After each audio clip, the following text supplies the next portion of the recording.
Loka. Lokacast.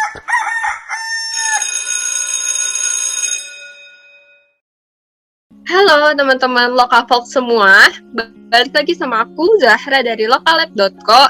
Nah, untuk Lokacast kita, kali ini kita udah ditemenin nih sama Kak Habib dari CSIS atau Center for Strategic and International Studies. Halo Kak Habib. Halo Zahra, Nadel, dan teman-teman di Local Lab, senang banget bisa gabung hari ini. Yeay! Mungkin bisa diceritain dulu nih, Lokavox pasti kepo-kepo banget nih sama Kak Habib, kesibukannya lagi ngapain Kak sekarang? Halo teman-teman semuanya, salam kenal, aku Habib, aku peneliti di Disaster Management Research Unit CSIS Indonesia, tapi sekarang aku lagi menjalani tugas belajar di Johns Hopkins University. Memang jurusan aku hubungan internasional, tapi spesifikasinya lebih terkait dengan perubahan iklim dan isu-isu yang terkait dengan lingkungan, termasuk kebencanaan juga.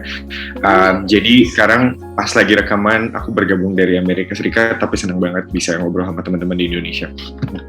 Wow, oke, mantap banget ini. Sesuai banget ya sama apa yang mau kita obrolin nih teman-teman Lokavox 1 jam ke depan tentang resiliensi kebencanaan, seperti itu. Nah, ini dengar-dengar Kak Habib juga bikin podcast ya sama teman-temannya Kak Habib. Bisa diceritain Kak? Iya benar banget Zahra, tahun lalu karena kita concern isu kebencanaan itu kadang-kadang orang-orang suka lupa ya, padahal sebenarnya bencana itu kalau menurut Kepala BNPB yang lama Pak Doni terjadi setiap 9 jam sekali di Indonesia gitu. Jadi setiap 9 jam ada satu bencana terjadi di Indonesia. Jadi menurut kita penting banget untuk meningkatkan kewaspadaan dan pengetahuan tentang bencana ini di masyarakat umum. Dan ini senang banget Lokal Lab angkat isu bencana juga. Wah, kita juga senang banget nih, dan kita juga sangat amat mengapresiasi Kak Habib. Kita tahu soalnya Kak Habib sibuk banget ya teman-teman Lokavox semua, dan masih oke nih buat ngobrol-ngobrol bareng sama kita. Aduh, kita juga gak sabar. Jadi tadi nama podcastnya apa Kak? Kalau misalnya teman-teman Lokavox mau kepo? Ya, nama podcastnya Podcast Asap ID. Kalau Instagramnya podcast asap_ID. Kalau teman-teman cari di Spotify atau di Apple Music itu Podcast Asap Indonesia. Wow, oke teman-teman Lokavox bisa capcus ya. Abis dengerin Lokavox langsung ke Asap ID, mantap. Nah, ini Kak, kita mulai dari sini Kak. Sebenarnya aku tuh kepikiran ya akhir-akhir ini. Apalagi semenjak kemarin ya, ini aku rasakan pribadi ya, pas ketika IPCC ngeluarin publikasi, nah itu pembahasan mengenai resilience atau enggak urban resilience atau enggak gampang bounce back dan lain-lain itu lebih santer sebenarnya yang aku rasakan ya, dibandingkan dengan sebelum-sebelumnya, walaupun sebelum-sebelumnya juga sudah banyak dibahas. Nah, kemudian bermunculan nih orang-orang jadi sadar apa sih resilience itu gitu. Mulai deh di situ bisa googling kita, muncul definisi resilience menurut siapa gitu. Tapi terlepas dari definisi yang sudah berkembang nih Kak mengenai resiliensi, Kak Habib sendiri memaknai konsep resiliensi itu seperti apa sih Kak? Nggak apa-apa resiliensi dalam secara harfiah resiliensi maupun resiliensi perkotaan, atau bagaimana Kakak memaknai resiliensi itu? Ini Kak, aku punya selalu cerita tentang hal ini ya, kalau misalnya ditanya gimana sih ngejelasin resiliensi secara sederhana. Jadi bayangkan kalau misalnya teman-teman gitu ya, teman-teman Local Lab, kemudian ada orang lain misalnya nonjok teman-teman kayak gitu kan, kayak nonjok teman-teman, terus kemudian reaksi teman-teman apakah teman-teman kabur, apakah teman-teman langsung nangis, apakah teman-teman langsung beli obat-obatan dan lain sebagainya untuk menyembuhkan lukanya gitu ya. Nah itu yang kemudian menunjukkan, jadi tingkat responsifnya itu menunjukkan seberapa resilience kita. Apakah teman-teman lawan gitu ya, kayak. Nah, kalau misalnya menurut aku, ketika dalam situasi tersebut, harusnya kalau teman-teman Local Lab itu resilience, mungkin nggak perlu nangis gitu ya. Oh yaudah, untuk orang kayak mungkin kayak solusinya kita sakit pasti sakit gitu kan. Tapi kayak kita nggak akan nangis, kita mungkin ambil pelajaran dari situ, kita mungkin latihan bela diri gitu kan, supaya kalau misalnya ada orang yang mau nunjuk kita ke depannya, kita bisa siap siaga, atau misalnya kita kita misalnya olesin beli obat-obatan atau misalnya makan vitamin dan lain sebagainya sehingga kita kelihatan lebih kuat dalam misalnya menghadapi orang-orang yang mau nonjok kita. Nah, jadi secara singkat resilience itu adalah kemampuan kita untuk bounce back, kayak kemampuan kita untuk merespon apapun itu ancaman yang bisa mengancam kita, resiko secara sederhana. Mungkin itu Zahra kalau misalnya dalam bayangan aku resilience gitu ya. Itu analogi kita ditonjok orang dan gimana cara kita merespon tonjokan itu menurutku jadi analogi yang bagus banget ya, karena banyak juga nih orang-orang yang teman-temanku juga yang masih belum familiar dengan konsep resiliency itu agak ngejelimet ya kalau misalnya lihat bahasa formal gitu, definisi yang terlalu substantif dan lain-lain.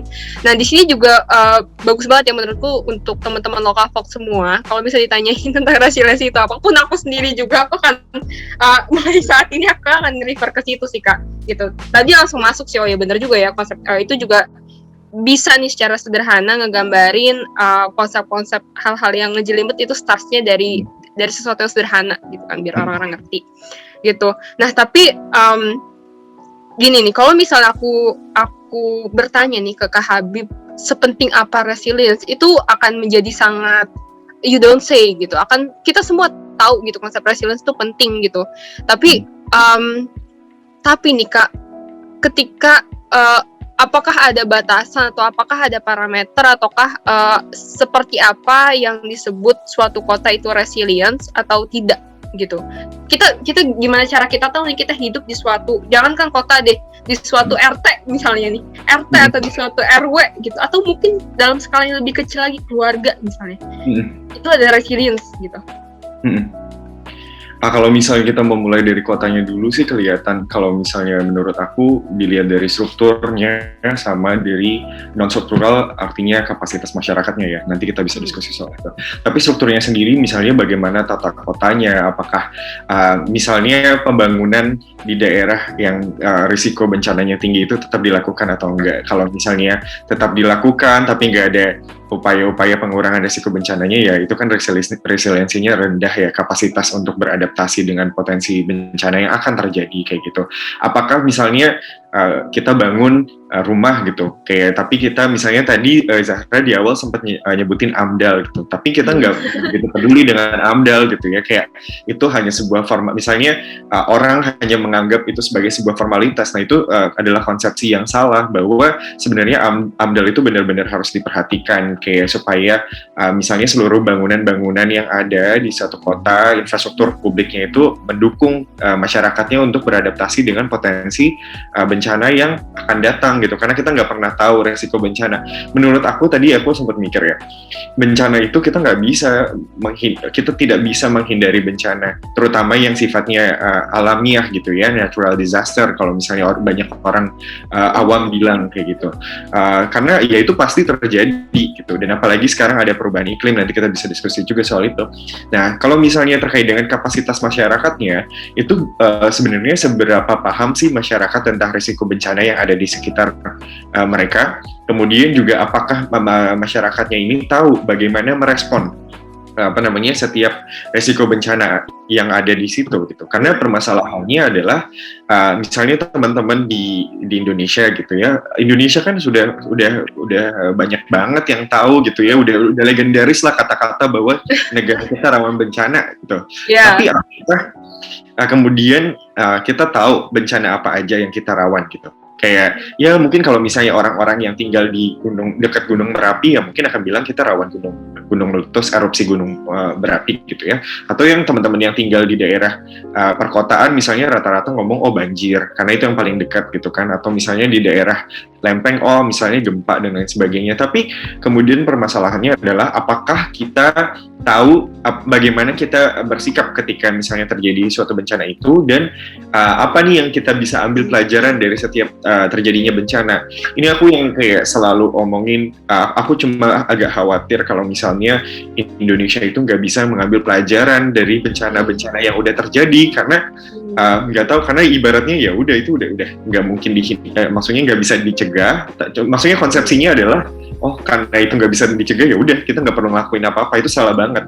Kayak iya bahwa bencana alam itu nggak bisa kita cegah, tapi kita bisa meminimalisir kayak potensi kerugian dari situ. Makanya konsep resiliensi ini menjadi penting, kira-kira itu. Aku nggak tahu itu jelas gak ya Zahra? Jelas. Aku harap teman-teman Loka Lab Fox ya. Loka Fox, ya kita ngomongin Loka Fox ya ke teman-teman. Fox bisa dapat poin. Oke. Ya tadi itu penting ya. Kurasa untuk kita tahu nih sebelum kita melangkah ke pertanyaan bagaimana membuat kota kita atau bagaimana membuat, kalau misalnya kita dari kecil buat keluarga kita, RT kita, RW, kecamatan, kelurahan dan yang menjadi resilience. Di sisi lain kita harus tahu nih sebenarnya starting point kita itu seperti apa, dengan kita menyadari sebenarnya kita udah sampai batas resilience kan kita nggak ada yang tahu ya, itu sesuatu hal yang nggak ada batasnya gitu, tapi at least kita tahu seresilience apa wilayah kita, seresilience apa ekosistem kita gitu, komunitas kita. Dan tadi dari Kak Habib juga sudah diceritain ya, paling eksplisit mungkin kita bisa melihat indikasi-indikasi pembangunan di kawasan-kawasan yang berbahaya. Kayak misalnya tadi Kak Habib juga ngomong, misalnya nih tiba-tiba ada suatu kelerengan yang seberapa derajat terus dibangun bangunan di situ, atau nggak di daerah-daerah rawan bencana dibangun sesuatu hal gitu, atau mungkin kita lihat kanan kiri buka rumah gitu, selokan-selokan dan lain-lain, banjir dan lain-lain. Udah tahu banjir tapi di situ masih banyak orang yang buang sampah. Nah itu bisa jadi suatu indikasi yang eksplisit kita bisa menilai seberapa resilience kawasan kita. Jadi baik manusia punya indera, di situ kita bisa melihat dan lain-lain, kita bisa merasakan, di situ kita bisa menilai sendiri. Oke, baik. Terima kasih nih Kak Habib. Nah tapi tadi aku mau aku nge-highlight sesuatu nih. Tadi Kakak ngomong climate change ya. Kita udah familiar banget nih, mungkin teman-teman juga di sini ada Loka Fox, udah ada yang baca juga, mungkin ada summary-nya juga, IPCC, Intergovernmental Panel on Climate Change. Nah, di situ Kak Habib sedikit menyinggung nih tentang resiliensi mengenai perubahan iklim. Terus tadi juga ada kata-kata mengenai resiliensi terhadap bencana. Resiliensi terhadap sebenarnya bencana ini apa gitu. Mungkin sekarang juga pandemi. Nah, sebenarnya nih kalau misalnya kita berbicara mengenai resiliensi, nah itu apakah terdapat pasti terdapat perubahan-perubahan, tapi resilience itu sebuah konsep yang seperti apa jika kita hubungkan dengan climate change, bencana, kemudian pandemi, sedangkan di suatu kota semua hal itu tuh terjadi, dan bagaimana menghubungkan resiliensi antara climate change, pandemi, bencana dan lain-lain menjadi satu kesatuan yang akhirnya tuh saling mendukung satu sama lain seperti itu, Kak. Iya, kalau misalnya menurut aku sih, kalau ada padanan kata lain yang cukup menurut aku merefleksikan apakah seseorang itu kemudian resilience atau enggak, ya lincah gitu, agile. Jadi kayak misalnya ketika dihadapkan pada suatu kondisi bencana, apakah kita terpuruk gitu ya, kayak nggak bisa ngapa-ngapain, atau misalnya bahwa kita bisa menghadapi ini dan kita bisa melalui masa-masa terburuknya gitu ya. Kalau misalnya kita ngomongin tentang pandemi COVID-19, itu kelihatan banget bahwa Indonesia itu nggak resilience di tahun 2020 gitu kan. Kayak bagaimana banyak sekali korban yang berjatuhan, kemudian maksudnya korban jiwa gitu ya, meninggal karena COVID-19 atau misalnya karena penyakit juga, karena misalnya banyak banget permasalahan ya pada saat itu, misalnya tumpang tindih kebijakan, kemudian juga adanya ketidaksiagaan dari misalnya pemerintah juga dalam merespon pandeminya dan lain sebagainya. Kemudian tapi kalau misalnya di tahun 2021 kayak menurut aku karena kita sudah melalui masa-masa terburuk itu, mungkin ada pembelajaran sedikit ya, terutama pembelajarannya itu yang paling dapat itu bulan Juli ya, kayak kemarin ya.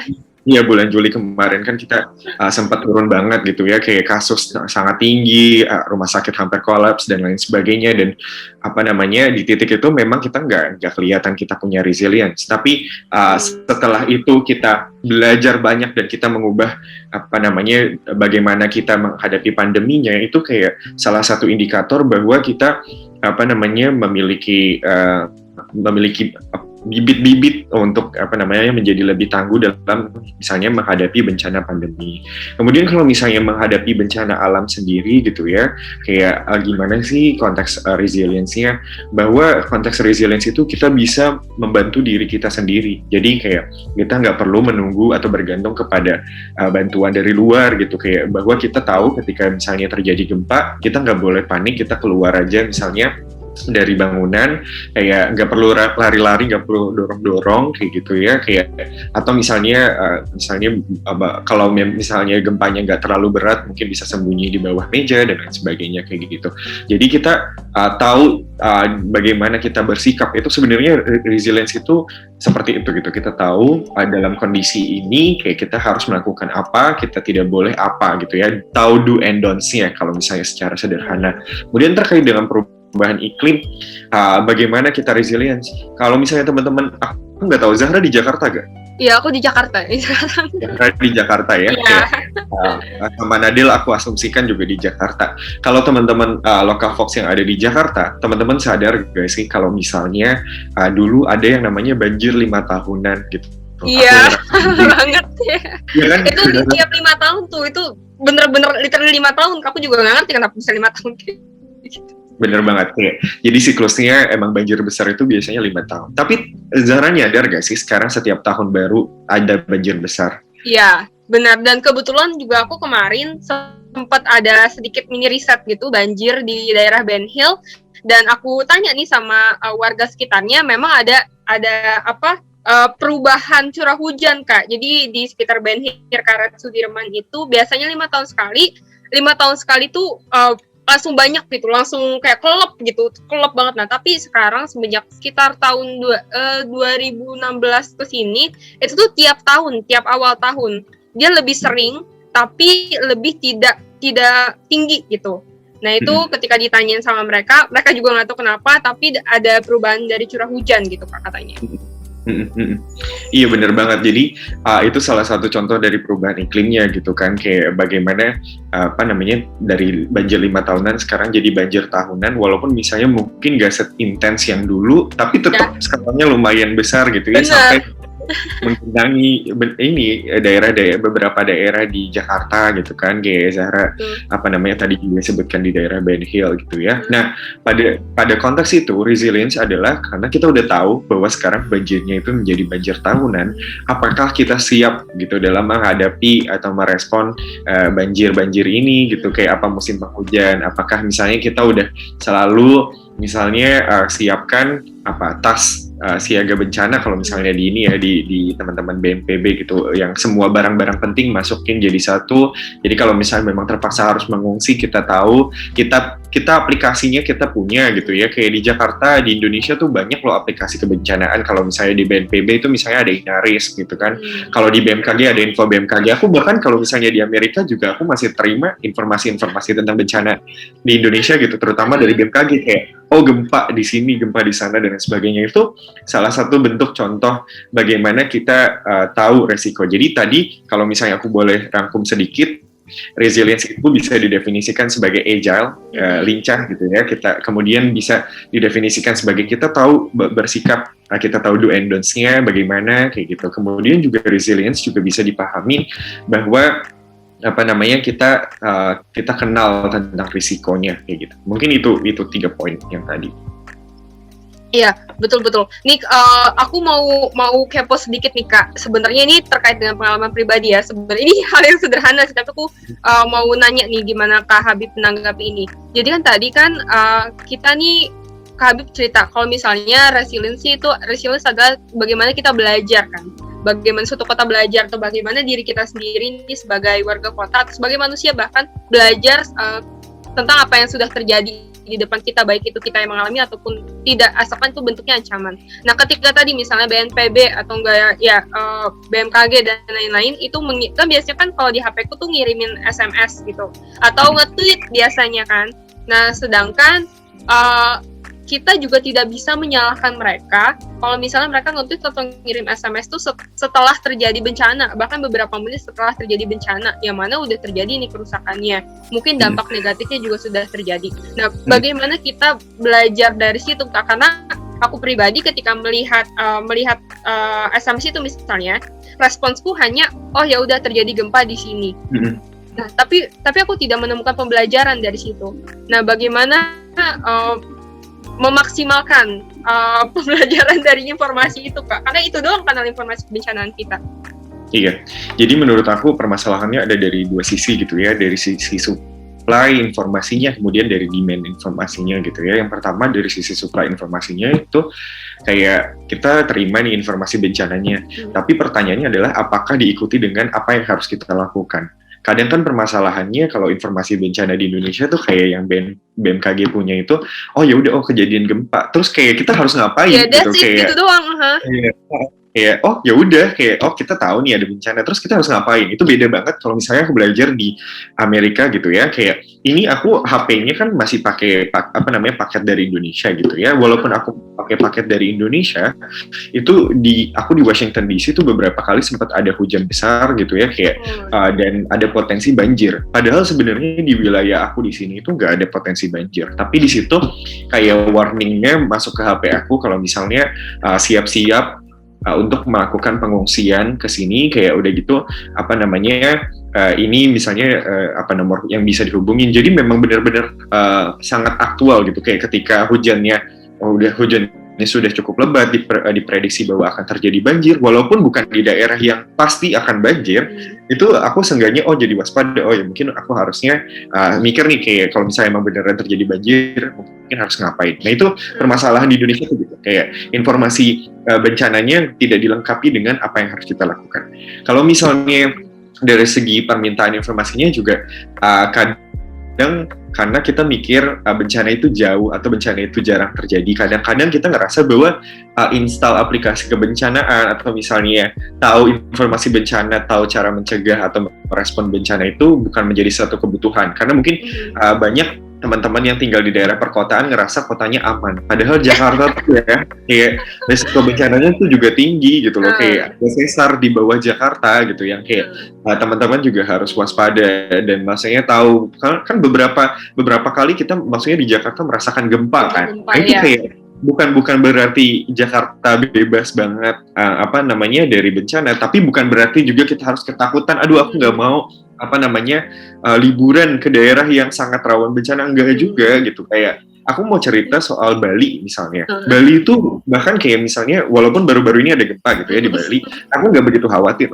sama Bali karena Bali menurut aku masyarakatnya tangguh, udah diuji coba berbagai macam bencana, kayak misalnya mulai dari teroris kayak bom kan waktu itu di 2002 2003 kayak kemudian juga pandemi, kemudian bencana gempa, gunung berapi, gunung agung meletus dan lain sebagainya. Jadi kayak punya banyak sejarah dan mereka belajar bahwa di Bali itu setiap tanggal 26 sebenarnya ada keputusan gubernur untuk melakukan simulasi kebencanaan. Jadi gladi bencana. Itu setiap tanggal 26 di setiap bulan ya.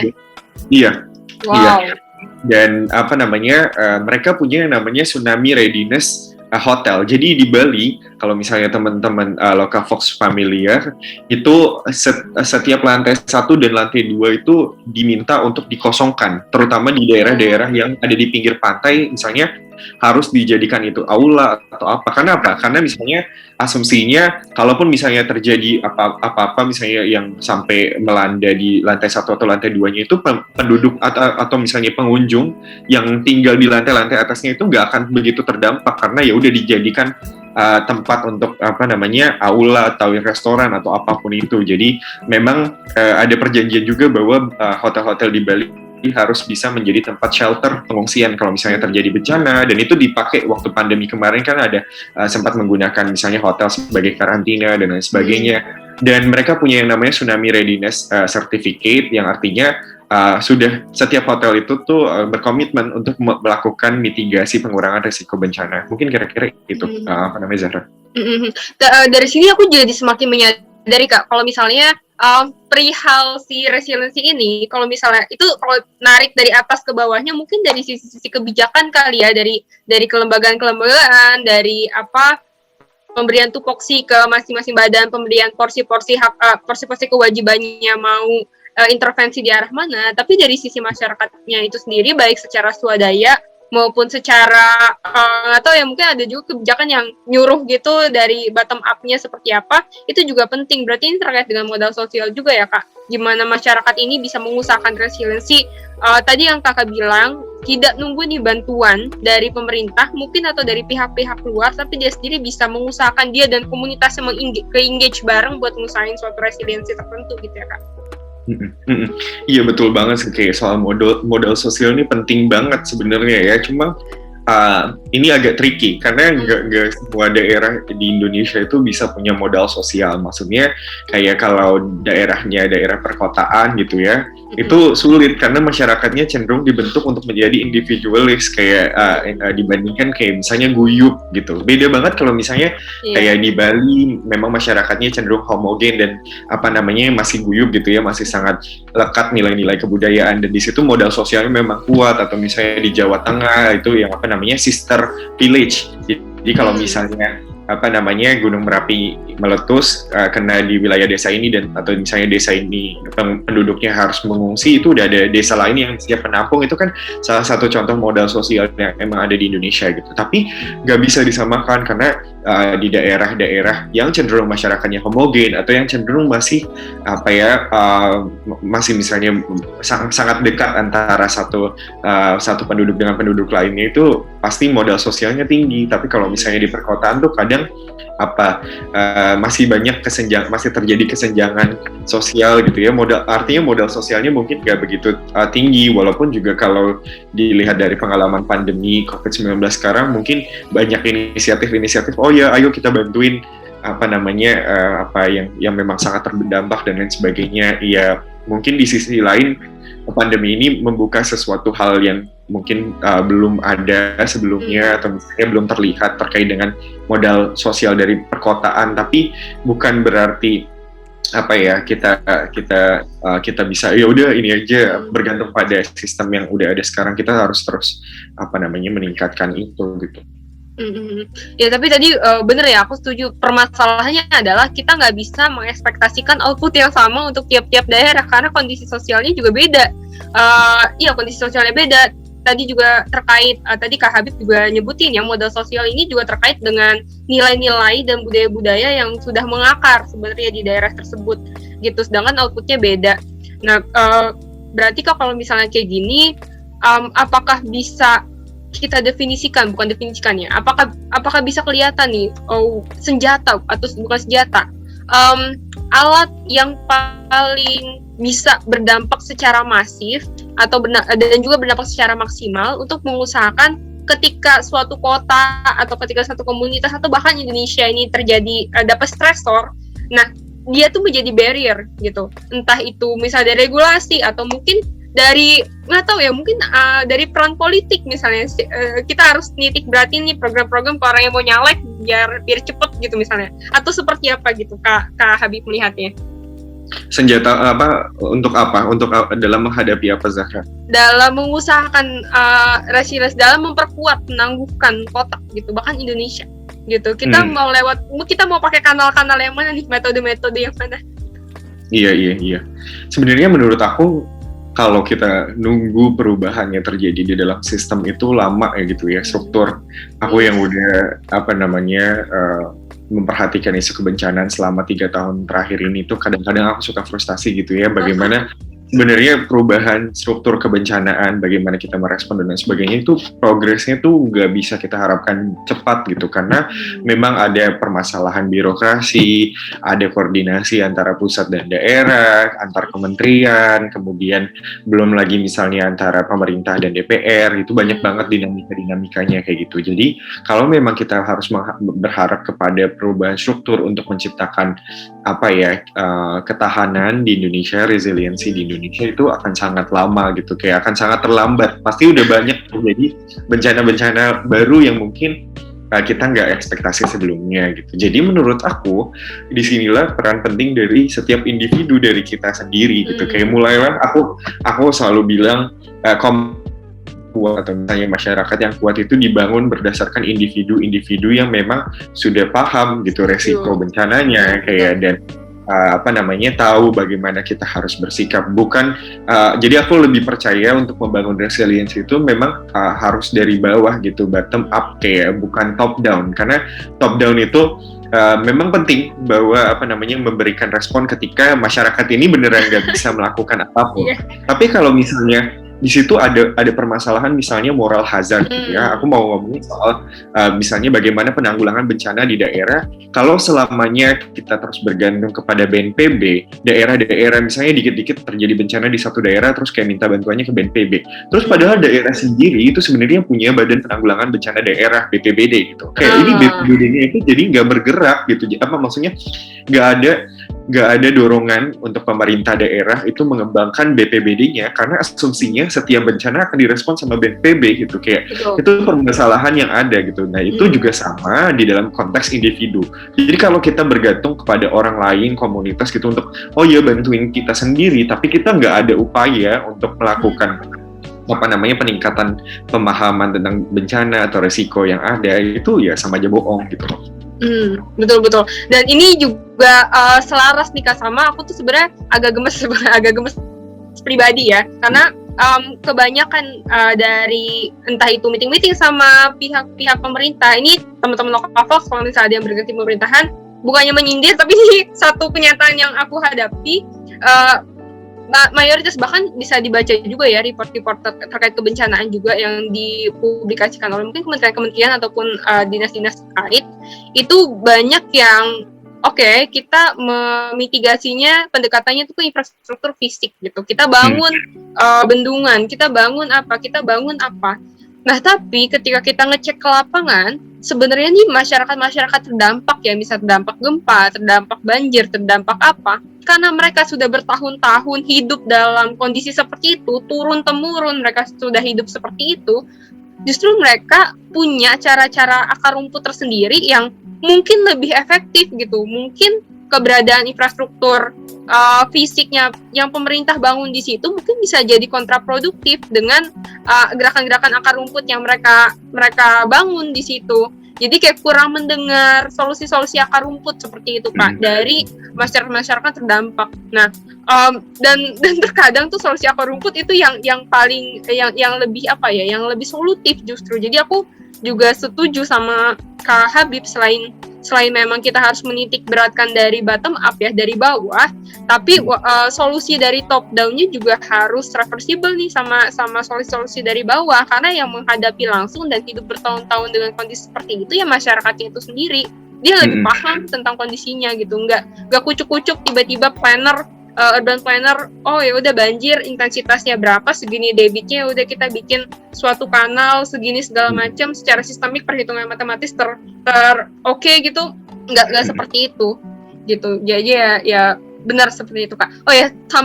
Sama aku juga lagi kepo nih Kak, tadi Kak Habib mengulas sedikit tentang climate change ya. Nah sekarang kita aku mau ngomongin tentang resilience dalam climate change. Nah kan perubahan iklim ini adalah suatu hal yang sistemik ya Kak Habib ya, yang dari hulu ke hilir gitu. Nah tapi ketika aku yakin pasti individu-individu ini tadi ya, kalau misalnya bottom up kita mengusahakan misalnya pakai sendok dari kertas atau dari apa segala macam. Tapi kalau misalnya kita lihat secara sistem, bukankah yang paling berpengaruh justru sistem produksi dari perusahaan-perusahaannya ya Kak, yang lebih yang lebih bisa goal gitu, yang lebih bisa cepat gitu dalam merubah pola hidupnya. Karena kan kita individu hidup juga berdasarkan apa yang terjadi. Kita tuh sebenarnya kayak seperti aku misal mengibaratkan seperti wayang gitu loh Kak. Ekstrimnya ya, yang digerakkan oleh sistem-sistem produksi yang di atas. Ketika sistem produksi yang di atasnya sudah berubah, itu otomatis itu bisa secara cepat menjadi katalis kita untuk berubah secara individu. Nah, menurut Kak Habib sendiri seperti apa? Mungkin ada juga solusi yang terkait resilience, climate change resilience yang lebih efektif mungkin dari sisi Kak Habib. Sebenarnya kalau menurut aku bagaimana kita membangun resiliensi terhadap perubahan iklim, kita harus tahu dulu potensi dampak perubahan iklimnya terhadap kita tuh apa gitu, kayak karena kita percuma aja. Ini baru banget tadi pagi waktu Jakarta aku diskusi ini sama teman-teman di kelas juga gitu ya. Sebenarnya apakah kita harus investasi lebih banyak terhadap upaya pengurangan karbon ya, misalnya mitigasi gitu ya, upaya mitigasi perubahan iklim, atau justru kita harus lebih banyak berinvestasi ke dalam upaya-upaya beradaptasi gitu, kayak terhadap dampak-dampak perubahan iklim. Kemudian karena menurut aku ini kayak jadi pertanyaan yang sangat tricky gitu. Kalau misalnya buat Indonesia, kayak Indonesia itu salah satu carbon emitter yang lumayan besar di dunia, urutan ke-4 kalau nggak salah ya, kalau aku nggak salah data yang terakhir itu. Misalnya salah satu kontributornya terbesar misalnya dari energi, bagaimana penggunaan PLTU batubara gitu ya, atau juga misalnya kalau dulu sih kalau dari laporan Indonesia yang disampaikan ke UNFCCC itu berdasarkan deforestasi dan lain sebagainya, tapi kan itu juga sudah berkurang gitu kan. Nah tapi permasalahannya adalah kayak kalau misalnya dilihat anggaran yang kita alokasikan untuk perubahan iklim ini, itu dilihat misalnya mitigasinya itu 3 kali jauh lebih besar dibandingkan anggaran untuk adaptasi. Jadi ini yang aku juga lagi teliti gitu ya, kayak karena untuk paper aku di kelas kayak bahwa Indonesia itu alokasi untuk adaptasinya itu sangat sedikit, termasuk juga untuk riset kayak karena menurut aku resiliensi yang sangat sederhana adalah kita tahu, kita bisa lincah, kita tahu do and don'ts-nya dan sebagainya, tapi anggaran riset untuk melihat dampak dan atau memformulasikan kita tuh harus ngapain sih ketika terjadi perubahan iklim pada saatnya nanti 2030 atau misalnya 2050 dan 2100, itu tuh kita harus ngapain, apa kan kayak sekarang kita nggak punya, kita clueless banget gitu kan, kayak kita nggak pernah. Kadang kritik yang aku selalu sampaikan gitu ya, kayak bagaimana Indonesia itu kita tuh nggak pernah punya bayangan worst case scenario yang mungkin terjadi di Indonesia tuh apa sih bencananya. Pernah nggak sih teman-teman mikirin? Aku dulu maksudnya masih di Jakarta sebelum aku lagi tugas belajar sekarang, aku selalu bilang penting banget untuk yang namanya kita tahu multi bencana, multi hazard ya kalau di dalam bahasa kebencanaannya, tapi aku menyebutnya multi bencana gitu. Kayak selama pandemi COVID-19 ini kan terjadi banyak banget kan, kayak bencana alam itu bukan tidak menghentikan terjadinya bencana alam kan. What if kalau misalnya terjadi ketika perubahan iklim nanti juga masih terjadi macam-macam bencana, apakah itu pandemi, mungkin akan jauh lebih sulit gitu ya kondisinya, bencana alam dan sebagainya. Kita tuh nggak punya daya imajinasi untuk berpikir kondisi terburuk yang mungkin terjadi gitu. Nah, resiliensi itu menurut aku harusnya mewadahi itu. Oh, kita bisa berpikir bahwa misalnya dampak terburuk dari perubahan iklim terhadap misalnya Indonesia itu apa kayak gitu. Nah, di titik itu kita belum ada sih. Kayak aku mau bilang ini, kayak aku lagi nulis tentang kenaikan permukaan air laut gitu ya. Kayak nah di Indonesia itu petanya kan yang ngeluarin dari Kementerian Kelautan dan Perikanan. Itu udah lama banget tuh petanya. Udah lama kayak petanya itu dikeluarin tahun 2009 dan kayak sekarang tuh belum ada pembaruan loh, kayak dari 2009. Kayak kita kan nggak tahu, kayak jadi tuh sebenarnya memang tingkat permukaan air di Indonesia, di Jakarta itu apakah beneran berubah atau misalnya nggak tahu seperti apa kondisinya kayak gitu ya. Yang selalu dibilang kan kalau misalnya Zahra mungkin ingat ya, kayak beberapa waktu lalu kan ada Presiden Biden ngomong tentang Indonesia, terus rame lah di Indonesia tenggelam itu ya. Ya, Jakarta tenggelam kayak gitu. Nah tapi terus kemudian responnya apa? Responnya, oh itu bukan karena perubahan iklim, itu karena land subsidence. Aku ngerti sih, mungkin ada isu-isu yang memang short term sifatnya. Betul. Dan ada isu-isu yang termasuk sea level rise ini atau permukaan laut yang meningkat ini kan isunya jangka panjang. Tapi bukan berarti kita bisa negasi, oh yaudah ini aja kayak gitu. Nah, sedangkan kondisinya kemarin kelihatannya responnya, oh ya udah kita ini bukan karena itu, bukan karena land subsidence. Padahal itu juga penting permasalahan perubahan muka air laut ini. Iya, bahkan aku agak-agak negative thinking kan sebenarnya pas ketika diomongin land subsidence itu, entah karena aku percaya sih Kak, pasti kementerian-kementerian itu mungkin staff tenaga ahlinya juga pasti researchernya juga mantap dan pasti mereka juga udah udah menjelaskan nih sebenarnya stresor tuh bisa datangnya dalam berbagai bentuk dengan porsinya masing-masing dan dengan jangka waktunya masing-masing gitu. Ketika keluar land subsidies aku nggak tahu apakah itu apakah itu untuk meredakan permasalahan sesaat, asin ya udah isu ini tuh udah lah nggak usah dipikirin lagi, kita masih banyak isu-isu yang lain, land subsidies aja biar jelas gitu. Kalau misalnya kita ngomongin perubahan iklim jadi kemana-mana gitu. Aku sempat suzon kayak gitu sih Kak, gitu. Nah, tapi kalau misalnya kita ini masih terkait dengan perubahan iklim ya, sebenarnya ini nggak apa-apa subjektif juga seberapa optimis ya Kakak sebenarnya untuk bisa hidup 30 tahun yang akan datang. Karena kalau misalnya dari summary IPCC itu enggak, ini aku pribadi ya, ini teman-teman Local Fox, aku subjectively speaking, dan juga dengan biasku tersendiri, aku merasa pesimis Kak. Jadi ketika aku mikir, oke, di sini kebetulan aku bekerja dalam ranah perencanaan wilayah dan kota, oke, di sini apa dibandingkan dengan jangan-jangan dibandingkan dengan apa yang bisa aku lakukan untuk memitigasi hal itu, ya udah lebih baik apa yang aku bisa hadirkan untuk warga kota bersenang-senang untuk memaksimalkan hidupnya berbahagia selama 30 tahun sebelum mereka punah gitu misalnya. Ya jadi seberapa menarik ya, kayak Zahra boleh lanjutin lagi dikit gak jadi kenapa Zahra pesimis misalnya? Ya, jadi kenapa pesimis karena pertama, ini Kakak mungkin bisa relate karena Kakak background-nya juga international relation kan. Gini, aku melihatnya climate change itu dia bahkan bukan satu negara aja, tapi dia satu dunia gitu, satu bumi gitu. Satu bumi yang mana ketika misalnya ini kasus paling baik deh misalnya ya, Indonesia kebijakannya atau langkah mitigasinya mantep nih buat mengextend yang 30 tahun itu jadi 50 tahun atau jadi 100 tahun gitu.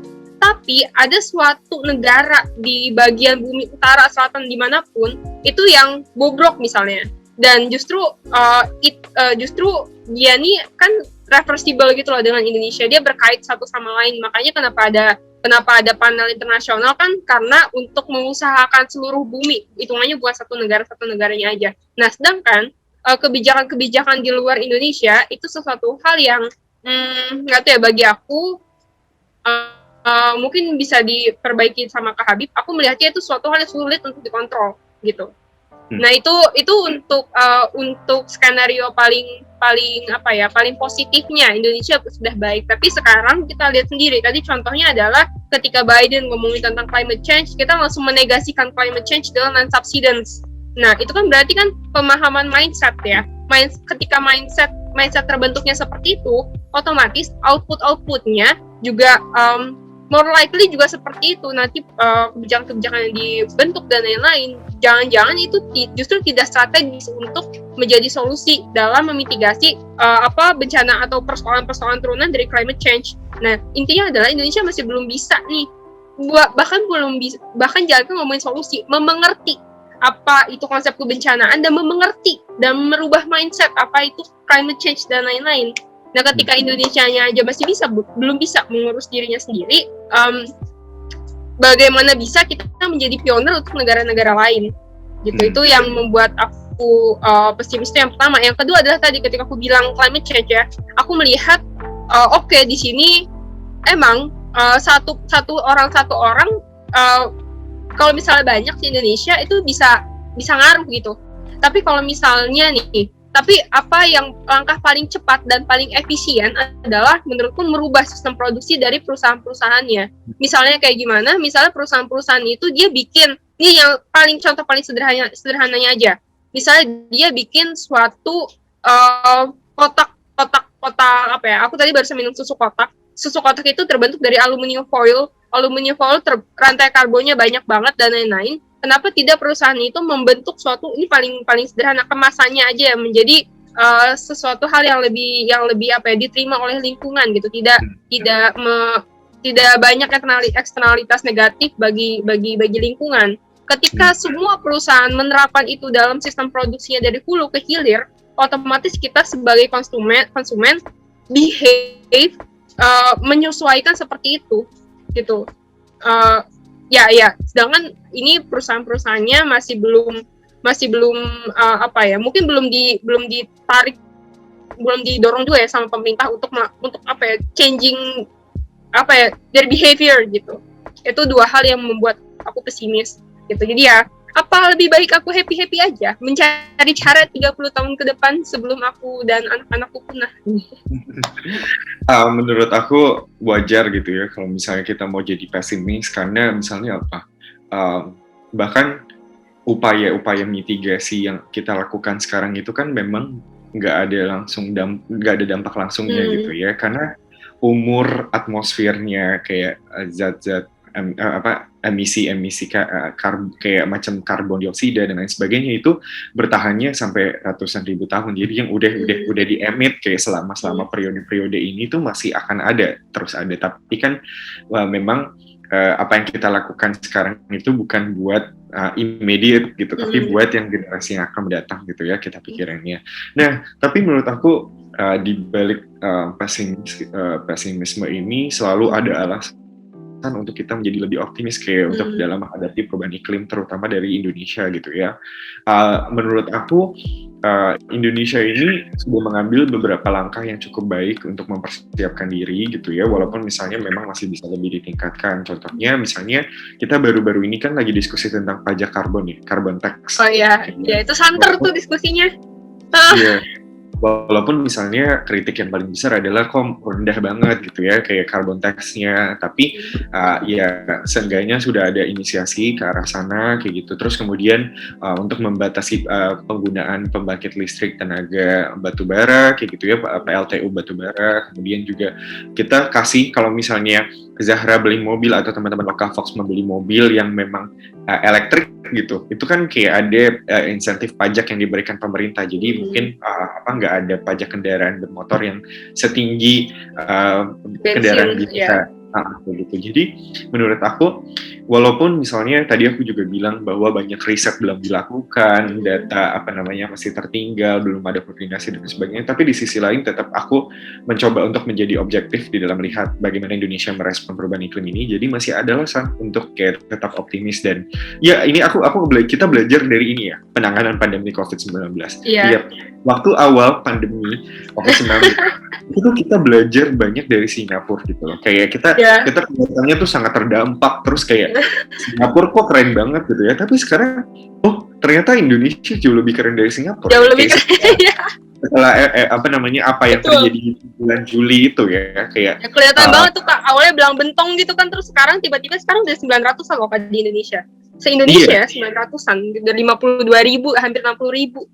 Betul, kayak aku juga ikutin misalnya bagaimana CDC Amerika Serikat, CDC itu jadi lembaga kesehatan Amerika Serikat, itu ngasih peringkat 4 ke Singapura gitu ya. Kayak 4 itu artinya sangat berbahaya dan tidak dianjurkan untuk berpergian ke misalnya ke Singapura gitu. Tapi ke Indonesia dikasih peringkat 3. Artinya kayak wow, ini kayak satu prestasi juga buat Indonesia. Kayak ketika Indonesia dapat 3, Singapura 4, itu kayak kita artinya bisa lebih baik gitu. Cuma memang benar kita tuh tipikal orang Indonesia lah. Kayak baru mau berubah kalau udah kena dampaknya. Kayak udah kena bulan Juli gitu. Kalau misalnya belum sampai bulan Juli tuh kayaknya nggak bakalan berubah-berubah. Jadi kayak di sisi lain ada pesimis, ada optimis juga. Jadi kayak agak mixed feeling, tapi ya tetap senang-senang aja sih teman-teman Lokal Fox, aku pikir. Ini nyambung dengan ini nih Kak tadi ya. Sebenarnya nih aku mau menyinggung dikit tentang usaha diplomatis Indonesia sebenarnya dalam mengusahakan resiliensi ini. Tadi ketika banyak banget ya tadi misalnya kayak climate change, kita tahu itu adalah hal yang sistemik. Kemudian bencana-bencana lain di luar perubahan iklim itu kan kita justru juga butuh ya usaha-usaha diplomatik, entah itu untuk belajar atau mungkin untuk funding, misalnya kita mencari pinjaman dana atau dan lain-lain.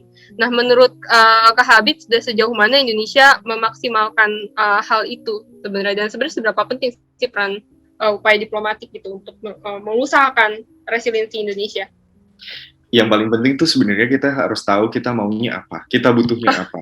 Nah, permasalahannya tuh kadang kita nggak tahu kita maunya apa, kayak apa sih yang jadi prioritas kita dan misalnya itu kan yang menjadi permasalahan selama ini gitu. Jadi kita tuh maunya apa, tapi kayak sekarang itu menurut aku udah jauh lebih bagus. Artinya kita seenggaknya kita memberikan platform. Ini aku mau ngomongin tentang nationally determined contribution. Kalau misalnya Zahra tahu NDC, gitu kan, kayak setiap negara kan memang diwajibkan untuk di encourage gitu ya, bukan diwajibkan, didorong untuk misalnya memasukkan mengupload gitu ya, kayak yang namanya dokumen nationally determined contribution, artinya langkah-langkah yang mau diambil untuk menghadapi perubahan iklim. Itu kita pertama kali masukkan dokumen itu ke PBB gitu ya, ke lembaga UNFCCC-nya itu misalnya di tahun 2016. Nah, terus tapi dari 2016 ke 2021 itu ada lagi dokumen yang baru-baru ini bulan Juli kemarin itu di upload gitu sama Kementerian Lingkungan Hidup. Itu kelihatan seenggaknya kita sudah tahu misalnya melalui apa kayak mekanisme yang akan bisa kita manfaatkan gitu, antara Indonesia dan negara-negara di luar sana gitu. Oh, ternyata yang dibutuhin Indonesia pertama, satu butuh uang, kedua satu butuh kapasitas juga kayak gitu, kemudian butuh teknologi. Jadi kayak kapasitas building itu artinya soft skill-nya mungkin gitu ya. Jadi ini dokumen, ini 3 poin ini ada yang baru dari initially national determined contribution yang tahun 2016 dan di 2021 ini. Jadi seenggaknya kita udah membuat progres walaupun itu baby step. Jadi upaya-upaya diplomasi yang dilakukan sama Indonesia sudah cukup baik sejauh ini, tapi mungkin memang selalu bisa ditingkatkan. Jadi kayak misalnya bagaimana kita setiap misalnya diplomat kita itu diberikan pelatihan tentang perubahan iklim, kemudian potensi kerjasamanya dari perubahan iklim ini dan lain sebagainya. Tapi itu belum ke arah sana sih sayangnya. Kayak ya aku berharap nanti kedepannya mungkin ada hal-hal semacam itu sehingga lebih banyak lagi upaya bantuan internasional bagi Indonesia dalam menghadapi perubahan iklim ini, terutama meningkatkan resilience. Ya, tapi sekarang Indonesia dia udah tahu ya maunya apa dari report itu. Mungkin teman-teman lokal juga bisa baca, Kak. Tadi apa, Kak, namanya? Updated atau corrected version of nationally determined contribution itu Indonesia. Oke. Itu yang ngeluarin dari Indonesia untuk lembaga ini ya, UNFCCC kayak dan sebagai bagian juga dari komitmen kita terhadap Paris Agreement. Oke. Dan itu dia public accessible untuk publik ya.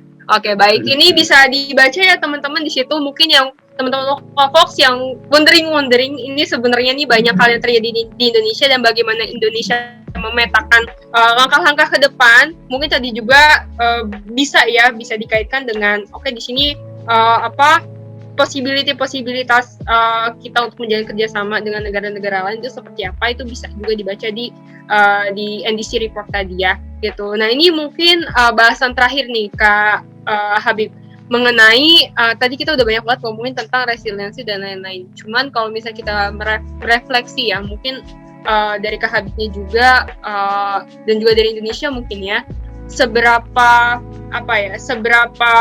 berubah nih atau seberapa beradaptasi justru makna dari resiliensi itu 10 tahun ke belakang dan juga 10 tahun yang akan datang gitu. 10 tahun yang ke belakang dalam artian sebelum pandemi misalnya kayak gimana, kayak seperti apa Indonesia memaknai konsep resiliensi itu sendiri, langkah-langkahnya, dan juga 10 tahun yang akan datang mungkin proyeksi sekarang kita ada di pandemi nih misalnya, mungkin kedepannya biological threat atau kedepannya nuklir atau apa segala macam gitu. Aku cuma mau balik lagi ke analogi kita di awal bahwa resiliensi itu kayak orang mau ditonjok. Nah, tapi sekarang kondisinya adalah bukan cuma mau nonjok, misalnya ada yang pakai pisau, kayak udah mau nodong gitu. Terus kemudian ada yang pakai pistol atau misalnya ada yang pakai apa. Jadi semakin bagaimana kita bisa meningkatkan kapasitas kita gitu ya dalam menghadapi berbagai macam tantangan-tantangan ini. Artinya misalnya kayak kalau orangnya sekarang ada misalnya orang mau nodong kita pakai pisau, berarti kita mungkin harus belajar cara bela diri untuk menghindari orang yang menggunakan senjata tajam. Terus atau misalnya bagaimana kalau misalnya ada orang yang mau pakai pistol, oh mungkin kita harus beli jaket yang anti peluru dan lain sebagainya. Jadi itu sama logikanya kayak ketika jadi ke depannya bencana itu akan semakin kompleks. Jadi sama dalam hal itu kita harus meningkatkan dan kita harus mengantisipasi tentunya kayak berbagai macam dampak yang mungkin terjadi sama kita sendiri kayak gitu. Paling apa namanya? Kalau itu masuk ke masuk akal gitu ya, teman-teman di Lokavox. Gitu Zahra. Oke, ini terima kasih banyak Kak Habib atas obrolan ini, seru banget. Sebenarnya ini bisa banget nih di extend, kita bisa ngomongin banyak banget tentang resiliensi diri, modal sosial. Tadi juga apalagi Kakak backgroundnya international relation ya, kita bisa ngomongin tentang kerjasama. Climate change juga bisa kita ngobrolin. Tapi aduh sayang banget ini 1 jam sudah mau habis. Kak Habib, terima kasih banyak sudah menemani Lokavox. Mungkin ada kata-kata terakhir untuk teman-teman Lokavox nih, apalagi yang misalnya mau belajar, aku baru tahu nih konsep resilience itu ternyata seperti ini, aku mau jadi orang yang lebih resilient atau kader kota yang lebih resilient mungkin. Itu mangga, silahkan Kak Habib. Enggak, aku cuma mau ngucapin terima kasih banyak udah diundang di Loka Lab hari ini, dan senang banget bisa ngobrol-ngobrol sama Zahra dan teman-teman Lokavox lainnya. Jangan lupa untuk terus dengerin Lokavox, Loka Lab, Lokacast ya namanya, Lokacast. Dan juga kalau misalnya aku boleh sekalian promosi, jangan lupa juga untuk bisa kunjungin podcastnya aku dan teman-teman lain itu di podcast Asap ID untuk terkait dengan bencana. Sebenarnya teman-teman, resiliensi itu mudah untuk dicapai. Itu bukan konsep yang di awang-awang yang kita nggak ngerti apa, atau misalnya bagaimana resiliensi itu, bagaimana kita bisa menjadi lebih independen, lebih mandiri, jadi lebih tangguh lah bahasa sederhananya terhadap apapun itu resiko yang ada gitu kan. Kayak teman-teman jalan keluar ya mungkin aja menghadapi berbagai macam resiko, tapi teman-teman yang penting tahu bagaimana harus bersikap. Mungkin itu aja. Zahra, terima kasih. Terima kasih banyak Kak Habib. Jadi teman-teman, sampai bertemu di Lokacast selanjutnya. Jangan lupa juga dengerin podcast Asap ID, itu juga bagian dari capacity building ya Kak Habib. Dan kita udah banyak banget nih cara meresilienskan diri gitu. Sampai bertemu di Lokacast selanjutnya. Sampai jumpa, aku Zahra dari Lokalab. Dadah teman-teman Lokavox.